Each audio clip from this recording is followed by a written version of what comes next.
Bienvenue sur Vivre en pleine conscience. Si cela n'est pas déjà fait, abonne-toi afin de ne plus louper aucune vidéo et active la cloche de notification pour être prévenu dès la sortie d'une nouvelle vidéo. Et n'oublie pas, la vie se passe ici et maintenant, alors profite de l'instant présent. Ramana Maharshi. Sois ce que tu es.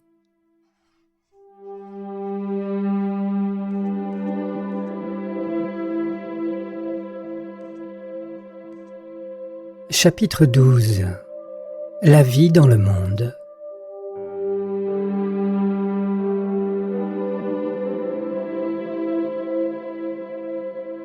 Bhagavan est toujours avec vous, en vous, et vous êtes vous-même Bhagavan.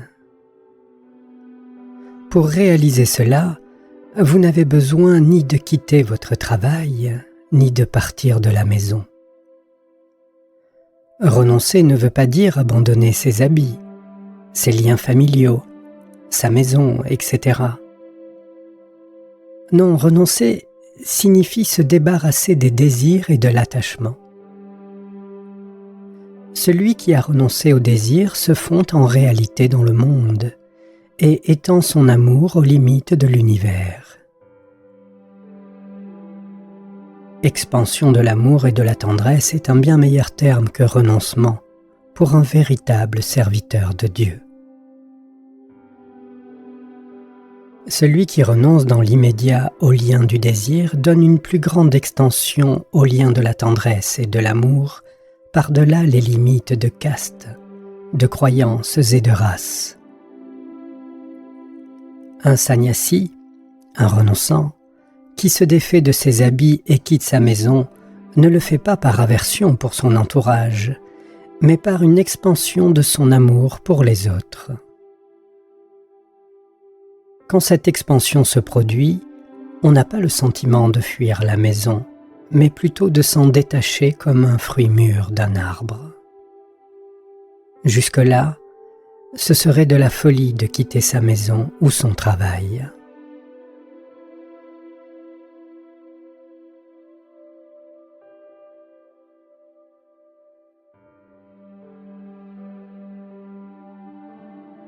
Pourquoi pensez-vous que vous êtes un maître de maison?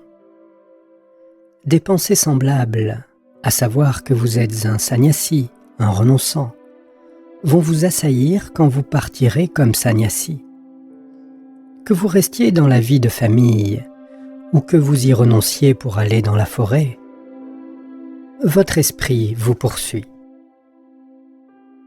L'ego est la source de la pensée. Il crée le corps et le monde. Il vous fait penser que vous êtes un maître de maison.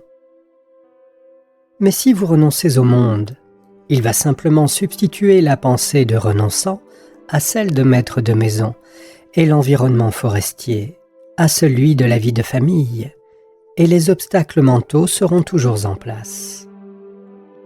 Ils vont même se renforcer dans un nouvel environnement. Cela ne sert à rien de changer de décor. Le seul obstacle réel est le mental, et il doit être maîtrisé, que ce soit à la maison ou dans la forêt. Si vous pouvez le faire dans la forêt, pourquoi pas dans la maison? Vous pouvez vous y efforcer dès maintenant, sans changer l'environnement.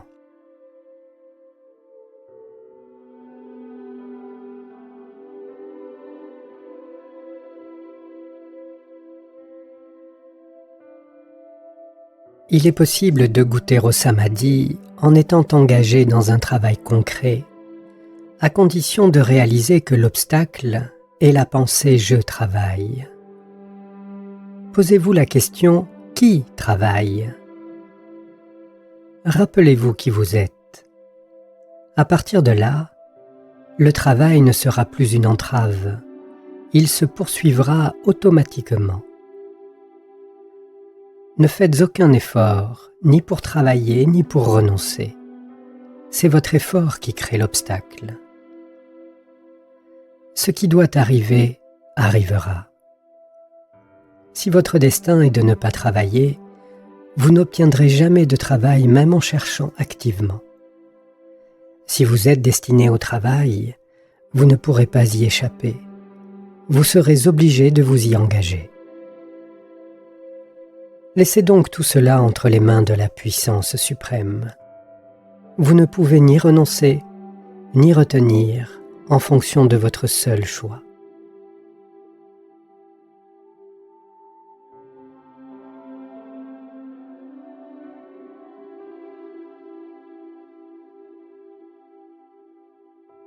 Le soi est la totalité. Êtes-vous séparé du soi? Est-ce que le travail peut se poursuivre sans le soi? Le soi est universel. Par conséquent, toutes les actions se poursuivent, que nous fassions effort pour nous y engager ou non. Le travail se poursuivra de lui-même. C'est pour cela que Krishna a dit à Arjuna de ne pas s'inquiéter de savoir s'il allait tuer les Kauravas, car ces derniers avaient déjà été tués par Dieu. Ce n'était pas à lui de décider d'entreprendre le travail et de s'en inquiéter. Il devait simplement laisser sa nature véritable accomplir la volonté de la force suprême.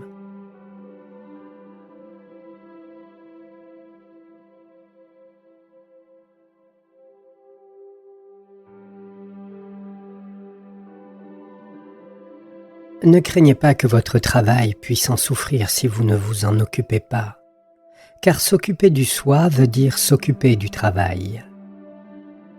C'est parce que vous vous identifiez au corps que vous pensez que le travail est accompli par vous.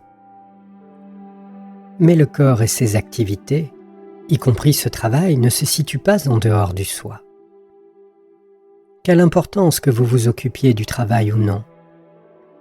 Si vous marchez d'un endroit à un autre, vous ne faites pas attention à chacun de vos pas et pourtant, au bout d'un certain temps, vous arrivez à destination. Vous voyez bien que cette activité de marche se poursuit sans que vous vous en occupiez. Il en est ainsi de n'importe quelle sorte de travail.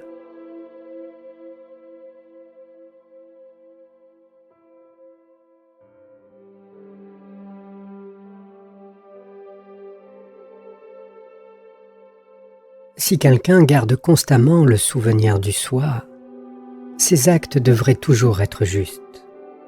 Cependant, une telle personne n'est pas concernée par le bien ou le mal des actions. Ces actions appartiennent à Dieu et sont donc justes.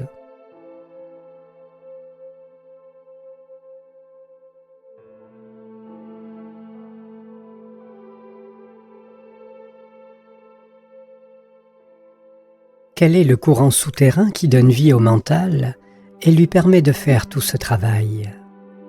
C'est le soi. C'est cela la véritable source de votre activité. Soyez conscient de cela pendant votre travail et ne le perdez pas de vue. Considérez avec attention l'arrière-plan de votre mental, même pendant que vous êtes engagé dans une activité.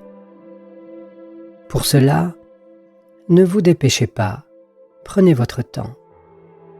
Gardez bien vivant le souvenir de votre nature véritable même pendant votre travail et évitez la précipitation qui vous fait l'oublier.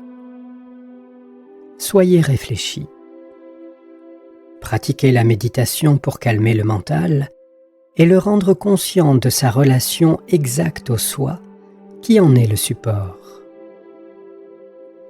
N'imaginez pas que c'est vous qui êtes en train d'effectuer le travail. Pensez que c'est ce courant sous-jacent qui s'en charge. Identifiez-vous à lui. Si vous travaillez sans précipitation, avec ce souvenir présent à l'esprit, votre travail ou votre emploi n'a aucune raison d'être un obstacle.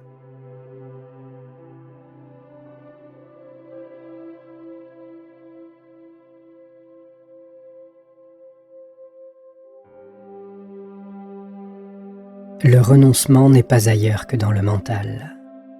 Ce n'est pas en allant dans les forêts ou dans des endroits retirés ou en abandonnant ses obligations qu'on y parvient. La chose importante est de vérifier que le mental ne se tourne pas vers l'extérieur, mais vers l'intérieur. La décision d'aller à tel ou tel endroit, d'abandonner ou non, n'appartient pas à l'homme. Tous ces événements se produisent en fonction de notre destin. Dès notre entrée dans l'existence, les activités que doit accomplir le corps sont ses obligations fixées. Il ne vous appartient pas de les accepter ou de les rejeter. La seule liberté que vous possédez est de tourner votre esprit vers l'intérieur et par là même de renoncer à l'activité.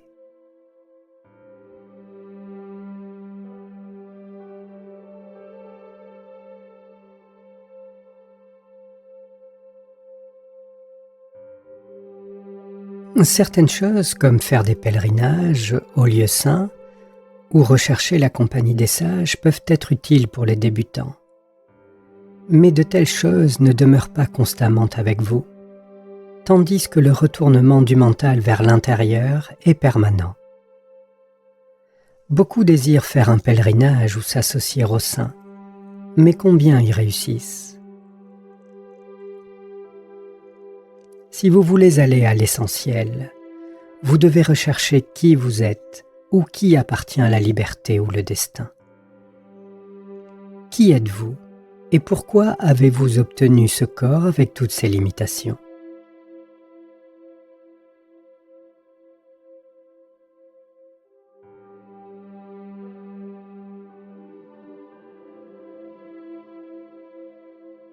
La solitude est partout. L'individu est toujours solitaire. Sa tâche est d'aller à la découverte à l'intérieur de lui-même, pas à l'extérieur. La solitude est dans l'esprit de l'homme. On peut très bien naître en plein milieu du monde avec un esprit serein. On vit alors dans la solitude. Quelqu'un d'autre sera incapable de contrôler son esprit, même en restant au milieu d'une forêt. Peut-on dire de lui qu'il vit dans la solitude ? La solitude est une fonction du mental. Un homme rempli de désir ne pourra jamais obtenir la solitude où qu'il se trouve, tandis qu'un homme détaché est toujours en solitude.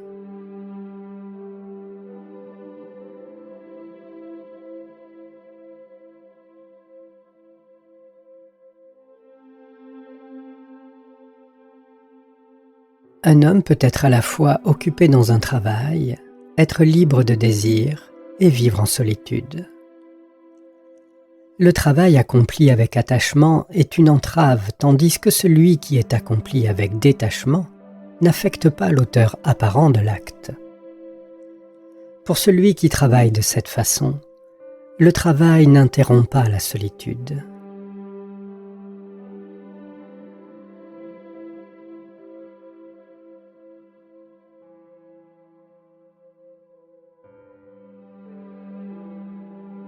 Mais vous pouvez aussi vous demander pourquoi pensez-vous que vous êtes actif ?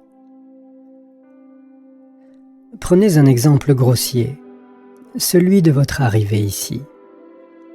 Vous avez quitté votre maison grâce à un moyen de transport. Vous avez pris un train, vous êtes descendu à la gare. De là, vous avez pris un autre moyen de transport et vous voilà ici à l'ashram. Vous dites que vous avez voyagé jusqu'ici, depuis la ville où vous habitez. Est-ce exact ? En fait, vous n'avez pas bougé. Ce sont des moyens de transport qui vous ont conduit ici. Ce n'est pas vous qui vous êtes déplacé. On vous a déplacé. Il en est de même pour toutes vos soi-disant activités. Ce ne sont pas les vôtres, ce sont celles de Dieu.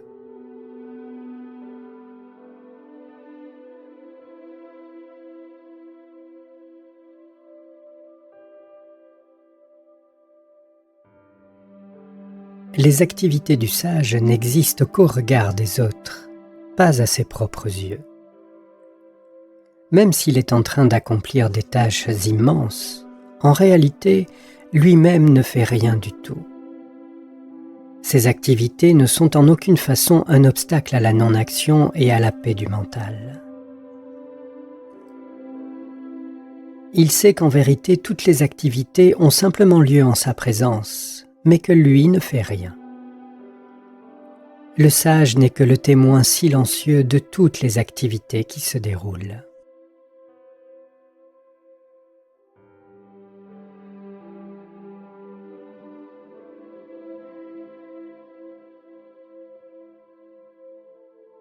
Il est plus difficile pour les Occidentaux de se retirer vers l'intérieur d'eux-mêmes, car ils ont le mental trop actif et leur énergie est centrifuge. Il nous faut être intérieurement calmes, ne pas oublier le soi un seul instant. Nous pouvons alors extérieurement poursuivre nos activités. Est-ce qu'un homme qui joue un rôle de femme au théâtre oublie qu'il est un homme ? Nous jouons un rôle sur le théâtre de la vie, mais nous ne devons pas nous identifier à ce rôle.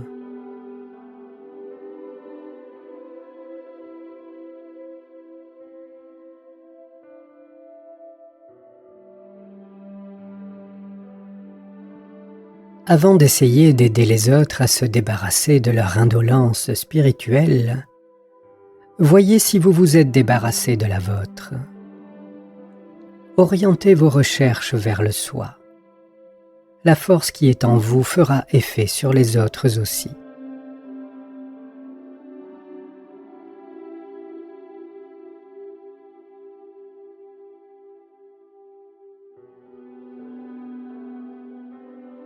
Ensuite, essayez de comprendre qu'il n'y a ni je, ni toi, ni lui. Il n'y a que le soi, unique, qui est tout. Si vous croyez que quelqu'un d'autre a des problèmes, alors vous croyez qu'il y a quelque chose en dehors du soi. Vous l'aiderez davantage en réalisant l'unité de l'ensemble des phénomènes plutôt qu'en vous livrant à des activités extérieures.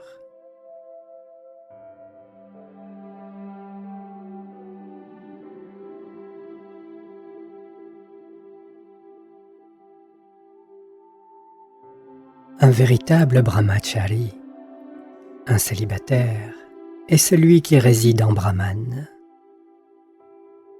Il n'est donc pas question pour lui de quelque désir que ce soit, sexuel ou autre. Si le désir sexuel existe dans l'esprit, cela n'a pas de sens d'obliger les gens à la chasteté.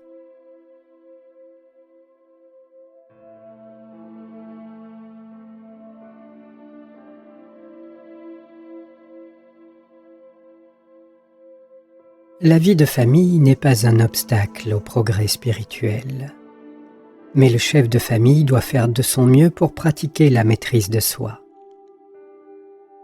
Si un homme a une forte aspiration à une vie plus élevée, la pulsion sexuelle diminuera. Quand le mental est détruit, les autres désirs le sont aussi.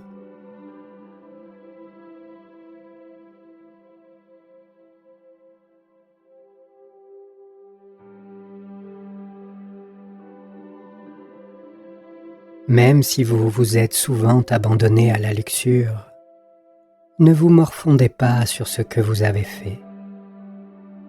La conscience du péché n'existe pas pour le soi, et la renonciation au sexe est intérieure. Elle ne concerne pas que le corps.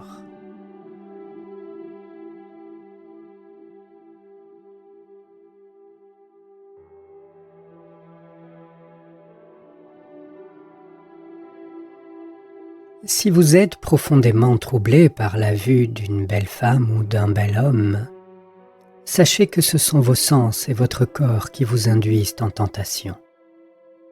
Vous êtes toujours pur. Découvrez d'abord qui est tenté et qui tente. Mais, même si vous commettez réellement l'adultère, n'y pensez plus par la suite, parce que vous êtes toujours pur. Vous n'êtes pas le pécheur.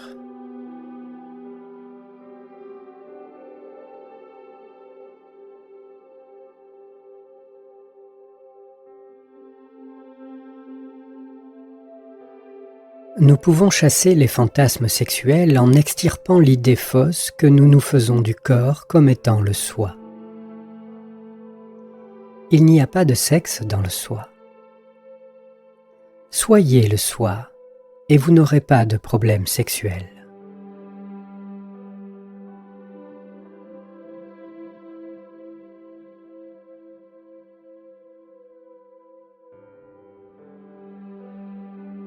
Le jeûne peut guérir l'intempérance sexuelle, mais d'une façon temporaire. La diète mentale est le vrai jeûne. Le jeûne n'est pas une fin en soi. Il doit aller de pair avec le développement spirituel. Le jeûne intégral affaiblit l'esprit. La quête spirituelle doit se poursuivre à travers le jeûne si on veut en retirer un bénéfice spirituel.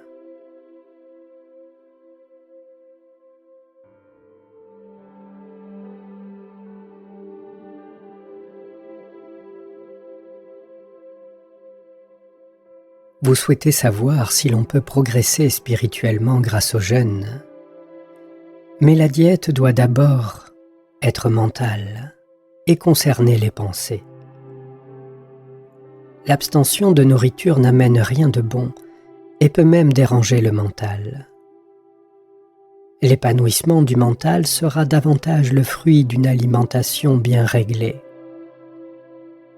Mais si, au cours d'un jeûne d'1 mois, la perspective spirituelle n'a pas été oubliée, alors une dizaine de jours après l'interruption du jeûne faite dans les règles, l'esprit devient pur et calme et le demeure. Dans les premiers jours de mon arrivée ici, j'avais les yeux fermés et j'étais si profondément absorbé en méditation que je pouvais à peine distinguer le jour de la nuit. Je ne mangeais pas et je ne dormais pas. S'il n'y a pas d'activité dans le corps, vous n'avez pas besoin de nourriture. Si vous avez de la nourriture, vous avez besoin de dormir. Il suffit de très peu de nourriture pour entretenir la vie. Ceci a été ma propre expérience. Chaque fois que j'ouvrais les yeux, quelqu'un m'offrait un gobelet de nourriture liquide. C'est tout ce que je mangeais. Mais rappelez-vous une chose, c'est que si l'on n'est pas absorbé dans un état où le mental est immobile, il est impossible de se passer de sommeil ou de nourriture. Quand le corps et le mental sont engagés dans les activités quotidiennes de la vie, le corps chancelle si vous lui refusez la nourriture et le sommeil. Il y a plusieurs théories concernant la quantité de nourriture et de sommeil qui convient à un yogi. Certains disent qu'il est sain d'aller au lit à 22 heures et de se lever à 2 heures, c'est-à-dire que 4 heures de sommeil sont suffisantes. D'autres disent que cela est insuffisant et qu'il faut dormir 6 heures. Cela veut dire qu'il ne faut ni manger ni dormir en surabondance. Si vous voulez supprimer complètement la nourriture ou le sommeil, votre mental va être toujours attiré par ce que vous voulez supprimer. Tout doit être fait avec modération. Il n'y a pas de mal à manger 3 ou 4 fois par jour, mais ne dites pas « je veux manger ceci et pas cela », etc. D'autre part, vous prenez cette nourriture pendant les 12 heures où vous êtes éveillé, alors que vous n'en prenez pas pendant les 12 heures de sommeil. Est-ce que le sommeil vous amène à la libération? Il est faux de penser qu'il suffit d'être inactif pour atteindre la libération.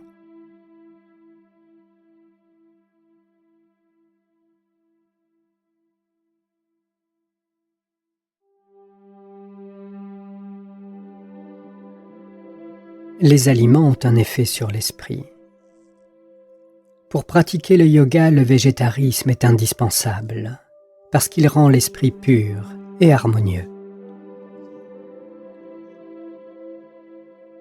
On peut néanmoins accéder à l'éveil spirituel en mangeant de la viande, mais abandonnez-la graduellement et habituez-vous à la nourriture sattvique.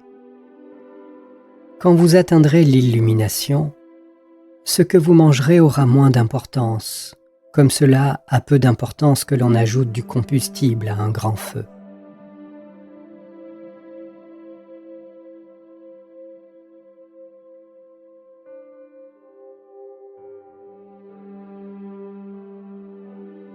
Veillez à maintenir une bonne santé, car plus le corps est faible, plus le mental se renforce.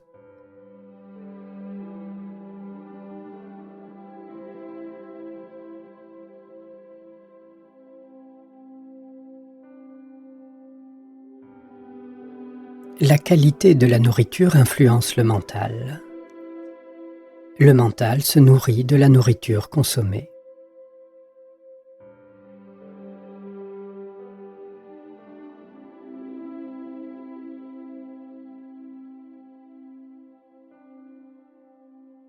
L'habitude n'est rien d'autre qu'une adaptation à l'environnement. C'est le mental qui compte. Le mental a été dressé à penser que certains aliments sont bons et savoureux.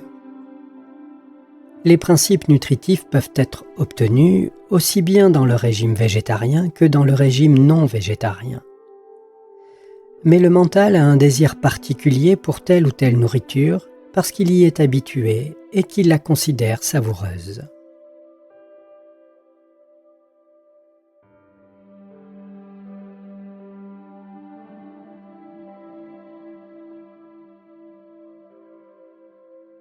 Les restrictions alimentaires ne concernent pas l'homme réalisé. Il est inébranlable et n'est pas influencé par ce qu'il mange.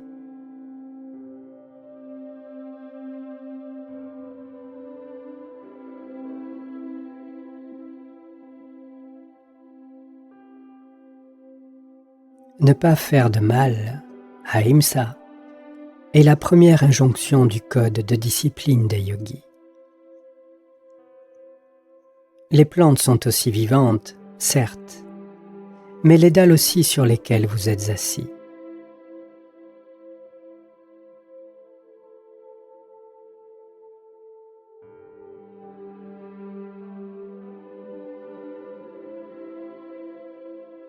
Le tabac est un poison. Il vaut mieux s'en abstenir. Certains êtres sont esclaves du tabac et ne peuvent pas s'en passer. Le tabac ne donne qu'une stimulation temporaire, après laquelle le désir de tabac est encore plus fort. De toute façon, le tabac est un obstacle à la pratique de la méditation.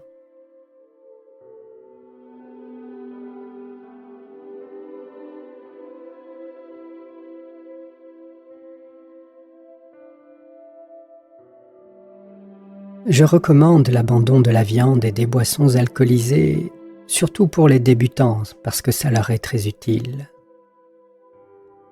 Ce n'est pas parce que ces choses nous sont vraiment nécessaires, mais parce que nous y sommes habitués, qu'il est difficile de les abandonner.